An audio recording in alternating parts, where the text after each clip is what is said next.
I came home from a 3-week job in Tulsa, expecting to find my wife in the garden.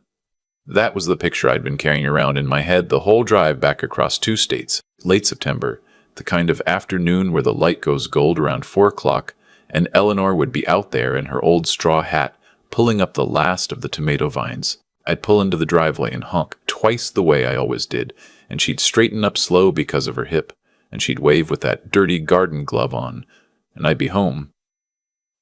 That's not what happened. The driveway was empty. The garden looked like nobody had touched it in weeks. There were tomatoes on the ground, split open and rotting, and the basil my wife babied like a third child had bolted and gone to seed. I sat in the truck for maybe a full minute just looking at it. Eleanor would never let her garden go like that. Not for any reason. That woman would crawl out there on a broken hip if she had to. I went inside calling her name, and the house had a smell to it that I can't quite describe even now. Not bad exactly. Just wrong. Like nobody had opened a window in a long time. Like the air had been sitting still. I found her in the back bedroom. The one we used to call the sewing room before her mother got sick, and we turned it into a hospice room, and then back into a sewing room after the funeral. She was sitting on the edge of the daybed in there, and she had her hands folded in her lap, and she was crying without making any sound at all. Just tears running down her face into her collar. She was wearing a sweatshirt I didn't recognize. Gray. Too big for her. Her hair wasn't brushed. I'm 68 years old. I've seen my wife cry maybe 5 times in 41 years of marriage, when her father died, when we lost the baby in 79, when the doctor told us about the lump that turned out to be benign. A couple of times at movies, but those don't really count. My wife is not a crier. My wife is the kind of woman who cried once at her own mother's funeral and then went home and made a casserole for everybody who showed up at the house. So when I walked in and saw her sitting there silent with her face wet, my stomach dropped right through the floor. I said her name. She didn't look up. I went and knelt down in front of her, which my knees did not appreciate, and I took her hands, and her hands were ice cold. The house wasn't cold. Her hands were cold the way a person's hands get when they haven't moved in a long time, when the blood isn't going where it should. "Honey," I said. "Honey, what happened? Tell me what happened." She shook her head. She wouldn't speak. She wouldn't look at me. She just kept shaking her head. No, like she was answering some question I hadn't asked. I sat with her for I don't know how long. An hour, maybe. The light moved across the floor and started to fade, and I just held her hands and tried to warm them up, and I waited, because I've been married to this woman since 1983, and I know her, and I knew that if I pushed her, she'd close up tighter, and if I waited, she'd come out eventually. She finally said, in a voice I didn't recognize, "I want to go to bed." It was 4 in the afternoon. I helped her up. She moved like a much older woman than she was. Eleanor's only 65, and she's strong. She's always been strong. She walks 2 miles every morning, and she can still hoist a 50-pound bag of mulch onto a wheelbarrow. But she walked down that hallway like somebody who'd been beaten. I don't know how else to put it. Like a person who'd been broken down piece by piece. I got her into our bed, and she curled up on her side facing the wall, and she didn't say another word. I sat in the chair by the window, and I watched her until I was sure she was asleep. And then I went out into the kitchen, and I started looking around. The first thing I noticed was the weight thing. There was a bathroom scale by the back door, which was odd, because Eleanor kept her scale in the master bathroom upstairs. I stepped on it just out of curiosity, because I'd been in a truck eating gas station food for 3 weeks, and I figured I'd put on 5 pounds. The scale read what it should have, so somebody had been using it. I picked it up and saw there was a notepad underneath it. Eleanor's handwriting. A list of dates and numbers going back about 2.5 weeks. The first number was 141. The last number, from 2 days ago, was 128.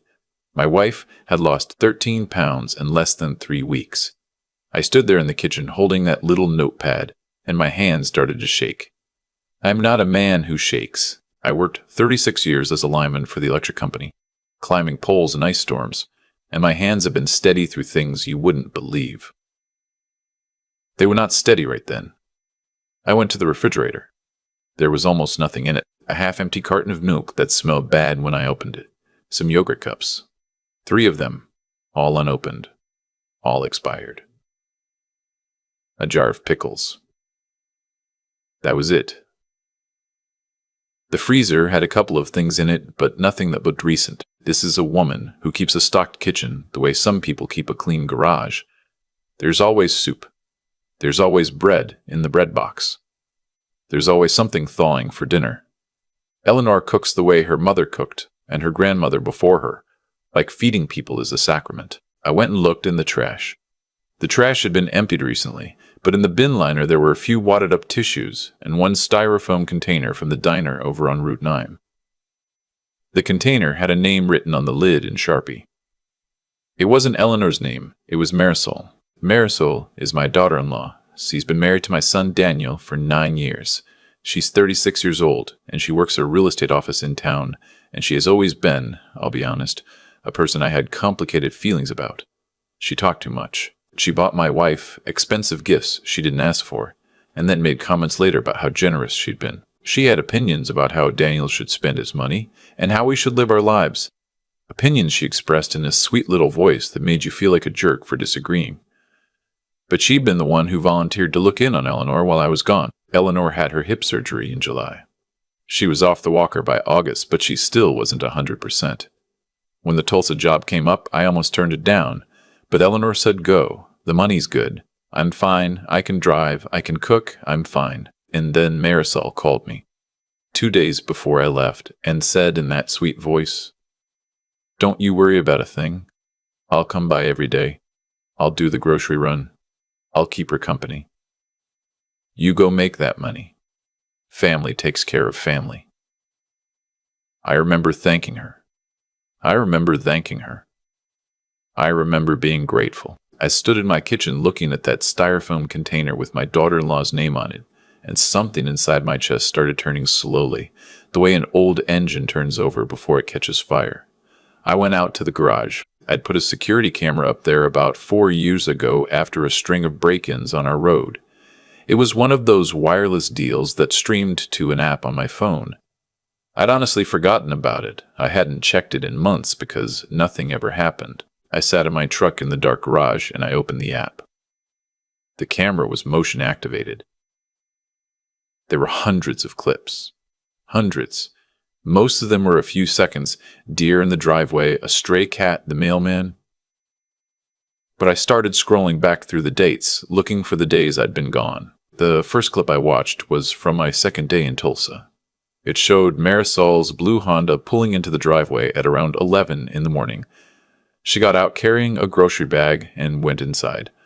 About 40 minutes later, she came back out, got in her car, and drove away. The grocery bag came out with her, but it looked emptier. I thought, okay, that's not strange.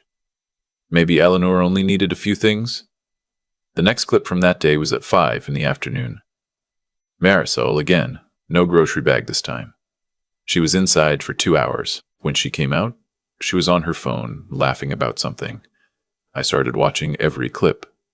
Every single one. I sat in that truck in the dark for I don't know how long. My back was killing me. I didn't move. What I saw, over the course of those 3 weeks, broke something in me that I'm not sure has gone back together yet. Marisol came every day, sometimes twice. She'd bring a small grocery bag in and a different, smaller bag out. She always parked her car so it blocked the view through the front window from the road. She started showing up at strange hours, 10 at night, 6 in the morning. The clips didn't show me what was happening inside the house. But they showed me a pattern. They showed me a person who was there constantly, who was managing access, who was making sure nobody else could just drop by. There was one clip that stopped me cold. It was from about a week into my trip. Our neighbor from across the street, a retired schoolteacher named Mrs. Biss, Hennings, walked up our front path with a covered dish. She rang the bell. Marisol came to the door. They talked for maybe 2 minutes. Marisol's body language was all wrong, blocking the doorway, smiling in that tight way people smile when they're trying to get rid of you. Mrs. Knight, Hennings handed over the dish and walked away looking confused. The next morning at 6 a.m., the camera caught Marisol carrying a covered dish out to her car. The same covered dish I'd bet money. Mrs. Hennings's casserole. She'd taken it home with her. I watched my own driveway for 3 weeks of footage. I watched my daughter-in-law isolate my wife from every other human being on the planet. I went back into the house. Eleanor was still asleep. I stood at the foot of the bed, and I looked at my wife of 41 years. This woman who had given me a son and built me a life. And I made myself a promise. I was going to find out exactly what had happened in this house. And then I was going to do something about it. I didn't sleep that night. I sat in the kitchen with a pot of coffee, and I started going for the mail. There was a stack of it Eleanor had put in the wooden bowl by the door, the way she always did. Bills and ads in the church newsletter. But underneath those, there were a few things that didn't make sense. There was a letter from the bank, addressed to both of us, confirming the addition of an authorized signer on our checking account, dated 2 weeks ago. The authorized signer was Marisol. I sat there reading that letter 4 or 5 times. I don't bank online. I'm an old man. I write checks. I keep a paper register. I balance it once a month. I had not added anyone to my checking account.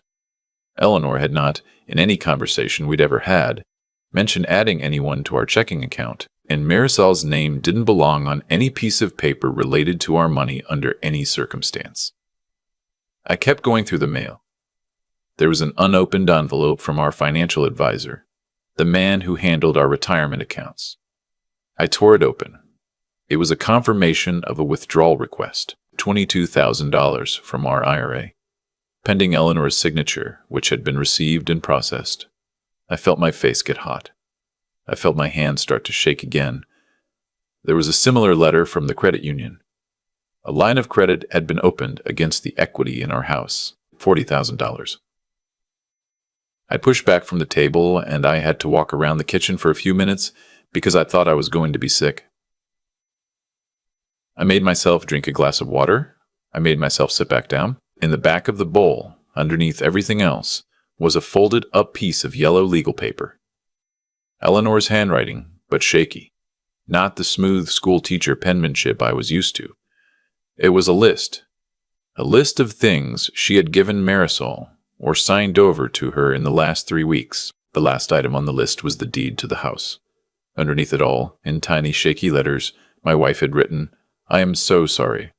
I didn't know how to stop her. I put my head down on that kitchen table, and I cried. Not for long, but I cried like a man who has just understood something he doesn't want to understand. Eleanor was scared. My wife was scared in her own house, of a person we had welcomed into our family. And she had been scared for weeks, and she had been alone with it. When I finally got up, I had stopped shaking. I want you to understand that. The shaking was over. What replaced it was something colder and steadier than I have felt in a long time. I am not a violent man. I have never raised a hand to anyone in my life outside of a couple of fistfights when I was 19 years old. But sitting in that kitchen at 3 in the morning, I understood for the first time in my life why some men do. I did not do that. I want to be clear about that. I did not do that. What I did was, I made a list of my own. The first thing on the list was a man named Carlton Pruitt, who'd been our family lawyer for about 25 years. I would call him at 8 a.m. sharp.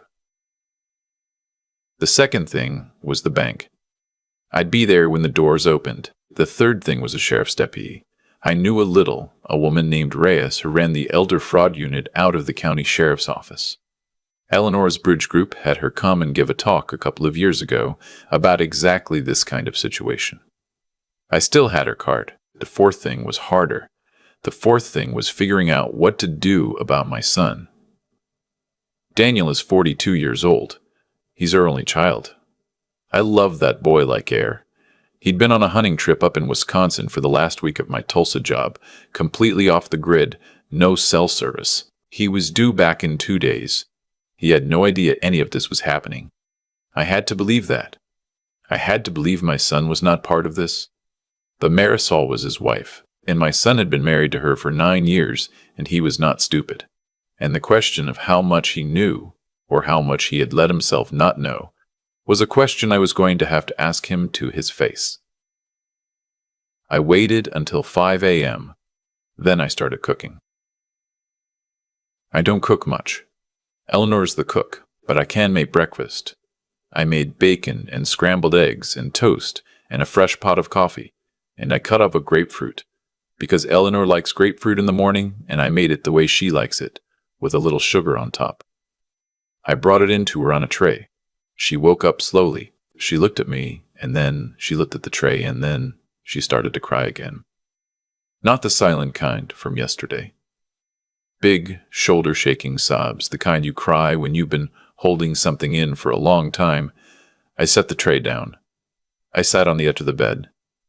I held her. When she could finally talk, she said, "I didn't want to tell you. I thought I could handle it." "I know," I said. "I know you did." She said if I told you, you would have a heart attack. She said you have a bad heart, and the stress would kill you, and then she'd be the one taking care of me, all alone. She said it would just be me and her. Forever. I closed my eyes. I do not have a bad heart. My heart is the one thing about me that hasn't given out yet. But Marisol had figured out what scared my wife the most, which was being a burden, which was being the cause of something happening to me. And she had used it. She told me you weren't going to come back from Tulsa, Eleanor said. She told me you'd met someone there. She had pictures on her phone, a woman. She said you were going to leave me and I'd have nobody. None of that is true, I said. Look at me. Look at me. None of that is true. I know, she said. I know in my head. But I was so tired and she just kept saying it and I started to wonder. We sat there for a long time. She ate a piece of toast. Then another. Then she had some eggs. I watched her eat and I kept my face calm, and inside me there was a thing happening that I'm not going to try to describe. She made me sign things, Eleanor said. She'd come in the middle of the night with papers. She'd say it was for my own good. She'd say it was so I wouldn't lose the house. She said you'd run up debts in Tulsa, and she was protecting us. I know, I said. I found the papers. We're going to fix it. Can we fix it? We are going to fix it, I said. I promise you we are going to fix it. I want you to do something for me today. I want you to stay in this bed and rest. I'm going to lock all the doors, and I'm going to put the chain on. If she comes by, you do not answer that door. You do not pick up that phone. You let me handle every part of this. Can you do that? She nodded. One more thing, I said, and I'm sorry to ask, but I need to know everything she said to you. Everything she did. I need you to write it down, or tell me, or both. Because we are going to need it. Do you understand? I understand. I kissed her forehead. I went and locked every door in the house. I put the chain on the front door, and I dropped a piece of 2x4 into the slider track on the back. I checked all the windows. Then I sat down at the kitchen table with the laptop my son had bought me 3 Christmases ago that I had barely used, and I figured out how to download every single one of those security camera clips onto a thumb drive. It took me most of the morning. I'm not fast at that kind of thing, but I got it done. At 8 a.m., I called Carlton Pruitt's office. His secretary picked up and I said, "This is an emergency. I need to see Carlton today." And she heard something in my voice, and she said, "Come in at 10. I called Deputy Reyes. I left a message. I drove to the bank. The branch manager was a woman named Tatum I'd known for 15 years. I sat down across from her desk and I laid out the letter about the authorized signer, and I said, "I did not authorize this. My wife was coerced into authorizing this. I am freezing this account today, and I am opening a new one, and I want every transaction that has occurred on this account in the last 30 days printed out and put in front of me." Tatum looked at me for a long minute. Then she said, "Sir, I want to ask you something, and I want you to know I'm asking because I have to ask, not because I doubt you. Has someone been taking advantage of your wife? Yes. Family member? Yes. She nodded once. Sit tight, she said. She came back 20 minutes later with a folder thick as a phone book. I sat in that bank for 2 hours going through every transaction. There were withdrawals from ATMs I'd never used. There were checks made out to cash. There were transfers to an account that turned out to be Marisol's personal account. There was a withdrawal of $9,000 in one day, just under the federal reporting threshold, which told me everything I needed to know about whether this was something Marisol had done before. By the time I left the bank, I had the account frozen. A new account opened in my name only, a written record of every transaction, and Tatum's word that she would call the bank's fraud department herself. I went to Carlton's office. I told him everything. I gave him the thumb drive of camera footage and the legal pad list and the bank records. He listened the way he always listens, with his chin resting on his hand and his eyes closed. When I was done, he opened his eyes and he said, Hollis, this is criminal. This is not just a family dispute. This is multiple felonies. I'm going to ask you a question, and I want you to think about it carefully. Do you want to handle this within the family, or do you want this woman to face the legal consequences of what she has done? I thought about Daniel. I thought about my grandchildren, a 7-year-old and a 4-year-old, who Marisol had not allowed to come visit Eleanor in 3 weeks, citing a stomach bug that did not exist. I thought about my wife in that bed at 4 in the afternoon, unable to speak. I want her to face every consequence the law allows, I said. Then we do it right, Carlton said. We do not tip her off. We do not confront her. We do not let her have the chance to destroy evidence or cook up a story. You go home. You keep your wife safe. You do not answer her calls. Let me do my job. By Friday, I will have every single document she made your wife sign declared null and void on the basis of duress and elder abuse. By Friday, Deputy Reyes will have a warrant.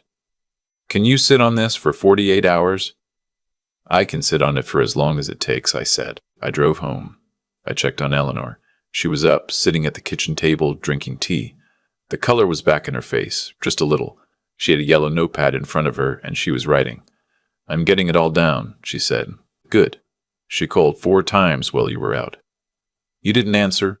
I didn't answer. Good. The phone rang again. We both looked at it. The caller ID said Marisol. I let it go to the machine. Marisol's sweet voice came on, saying, Hi, Mom. Just checking on you. I haven't heard from you all day. I'm a little worried. Give me a call back, honey. Love you. Eleanor closed her eyes. The next morning, Daniel came home from his hunting trip. He called from the road. Dad, I just got back in the service. I got like 15 voicemails from Marisol. What the hell is going on, she says. Mom won't take her calls. She's having a breakdown. She says you came back from Tulsa and started yelling at her. Son, I said, I need you to come to the house. Right now. Alone. Don't tell Marisol you're coming here. Tell her you're stopping at the office. Just come. He came. I'd known he would. Daniel is many things, but he is a man who shows up when his father uses that voice. I sat him down in the living room, and I told him everything. I started with walking in the door and finding Eleanor, and I went through every piece of it, and I showed him the camera footage, and I showed him the bank records, and I showed him the deed to my house, with his wife's name being added as joint owner. He didn't say anything for a long time. He sat there and he watched the footage, and his face went through about 10 different things. When I was done, he said, Dad. He couldn't get the rest of the sentence out. I know, I said. Dad, I had no idea. I swear to God, I had no idea. I swear to God, I had no idea. She told me Mom was depressed. She told me Mom was being weird with her. She told me I needed to stay out of it because Mom was embarrassed. Did she tell you about the money? What money? I looked at my son's face and I could tell he was telling the truth. I knew that face. I'd watched that face since the day it came home from the hospital. Daniel did not know. There's no money in your account that wasn't there a month ago? I asked. She didn't put anything in? No. I mean, there was. She said she got a commission. A big sale. How much? $15,000. She said it went into our savings. Son, I said, I think your wife has been stealing from your mother and putting it in your savings account and telling you it was commissions. He went into the bathroom and was sick. When he came out, he was a different man. I don't mean that in a poetic way. I mean his face had aged about 5 years. He sat back down on the couch and he said, "What do you need me to do?" "I need you to do nothing," I said. "I need you to go home and act normal until tomorrow. Carlton is filing the paperwork in the morning. Deputy Reyes is going to have a warrant by tomorrow afternoon. You cannot tip her off. You cannot warn her. Can you do that?" "Yes." "You sure?" "Dad, look at me. She did this to my mother. She let me think I was bringing in commission money I didn't earn. She made my kids afraid to come over here. Yes, I can do that." "All right." He stood up to go. Then he stopped. "Dad, what do I tell the kids?" I thought about that for a long minute. "You tell them Grandma got sick," I said, "and Grandma's getting better, and they're going to come spend the weekend here next weekend, and Grandma's going to teach them how to make biscuits, and after that, we'll figure it out." He hugged me. My son is 42 years old and a foot taller than me, and he hugged me like a kid. The rest you can probably guess. Carlton filed the paperwork. Deputy Reyes got the warrant. They picked Marisol up at the real estate office on a Friday afternoon, and they walked her out in handcuffs in front of every co-worker she had. Daniel filed for divorce that same day and was granted emergency custody of the kids that night, based on the criminal charges and the financial fraud. The deed to her house was nullified within a week. The IRA money was restored within 3. The bank covered everything that had gone out of the checking account because Tatum personally went to bat for us with the fraud department. The criminal case took longer, about 14 months. Marisol's lawyer tried to argue that Eleanor had given consent, that this was a family financial matter, that there had been no coercion. Then Carlton played the camera footage of our neighbor being turned away with her casserole. He played the audio Eleanor had recorded on the second week, when she figured out how to use the voice memo app on her phone, where Marisol can be heard saying, in that sweet voice, "You're not going to make it through the winter without me. You know that, right? You can't even cook anymore. He's going to come home and put you in a home and forget about you. I'm the only one who's going to take care of you. So sign the paper." Marisol got 6.5 years. She'll do at least 4. She has to pay back every penny with interest when she gets out, and there's a restraining order that means she can't come within 500 feet of my wife or my grandchildren for the rest of her natural life. I want to tell you a few things about the year after. Eleanor did not bounce back overnight. She had nightmares for a long time. She didn't want to be alone in the house. She started seeing a counselor at the county senior center, a young woman who specialized in elder abuse cases, and she went every week for about 10 months. She got better slowly. She gained the weight back. She started gardening again the next spring. She is still my wife.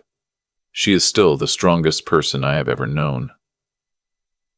But she is a little different now, a little more careful, a little quicker to lock the door, and I would give anything to undo what was done to her. Daniel moved in with us for the first 3 months while the divorce went through.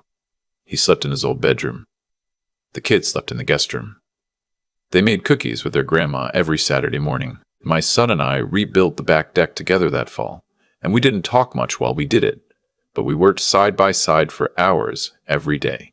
And somewhere in there, we were okay again. I want to say something to anyone who's listening to this. I almost didn't take that Tulsa job.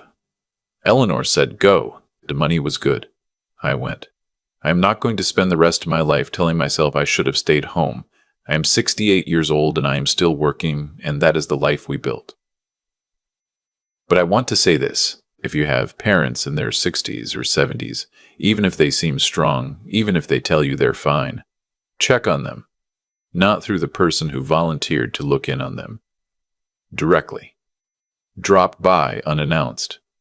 Call them on the phone, the landline, not the cell. Notice if they've lost weight. Notice if their handwriting has changed. Notice if their garden is going to seed. If you are someone in your 60s or 70s and someone in your life is starting to manage your access to other people, if they're answering your phone for you, if they're turning away your friends at the door, if they're telling you things about your spouse or your children that don't sound right. Trust your gut. Find a way to make a phone call. Find a way to leave a note. Find a way. The person you love who is far away wants more than anything in the world to know. And get a camera. I know it sounds like a small thing, but a $40 camera in the eaves of a garage gave me 3 weeks of evidence that put a criminal in prison. Get one. Put it where you can see your driveway. You don't have to check it every day. You just have to have it. I want to tell you one last thing. About a month after Marisol's sentencing, I was out in the garden with Eleanor. It was early November, that cold gray daylight. We were pulling up the dead annuals. She straightened up slow, the way she always does, and she looked at me with her dirty garden glove on, and she said, "You know what I kept thinking about when I was in there with her?" "What?" "I kept thinking, he is going to come home. I kept thinking, I just have to hold on. He is going to come home, and he is going to know." I had to put my trowel down for a minute. "I came home," I said. "You did. I always will. I know." She went back to weeding. I went back to weeding. The light was gold, and the tomatoes that had survived the frost were red on the vine, and my wife was beside me, and we were home. I think about that drive home from Tulsa more than I should. 300 miles of country music and gas station coffee, and the whole time I was picturing my wife in the garden. I had no idea what I was driving toward. I had no idea that the woman I trusted with the most precious thing in my life had been walking into my house every day for 3 weeks and hollowing it out from the inside. What I learned in the year that followed is something I want to leave you with. Every single thing that happened, Eleanor, happened because somebody made a choice. Marisol made a choice when she volunteered. She made another choice when she walked in with that first set of papers. She made 100 choices over 21 days, and each one was a door she could have walked back through, and she didn't. And, on the other side of it, every good thing that came after. The bank getting our money back, the warrant, the conviction, the deed restored, my son sleeping in his old bedroom while he put his life back together. Every one of those was also a choice. Carlton picking up the phone. Tatum at the bank, deciding to fight for us. Mrs. Hennings across the street trusting her gut when something felt off about that casserole. Eleanor figuring out how to use a voice memo app at 65 years old because she was scared, but she was not done. There is no luck in any of this. There is only what people do when nobody is watching, and what they do when somebody finally is. I want to say something to the men my age who are listening. We grow up being told to provide. We grow up being told to be strong, to work hard, to bring the money home, and there is nothing wrong with any of that. But strength is not the same thing as paying attention. I almost missed what was happening to my wife, because I was 300 miles away earning a paycheck I did not actually need. Pay attention to the people you love. Notice when their handwriting changes. Notice when their garden goes to seed. Notice when their handwriting changes. Notice when their hands are cold for no reason. That is what strength looks like in our age. I want to say something about doing the right thing the right way. When I sat in that kitchen at 3 a.m. with everything spread out in front of me, every part of me wanted to drive to my son's house and put my hands on his wife. I did not do that. I called a lawyer. I called a deputy. I built a case, and because I did it that way, my wife got every dollar back, my grandchildren got their father full-time, and the woman who hurt my Eleanor is sitting in a state prison cell right now. Patience is not weakness. Sometimes patience is the most powerful thing a man can have. The last thing I want to say is this. Eleanor held on for 21 days because she believed I was coming home. Be the kind of person somebody can hold on for. That is the whole job.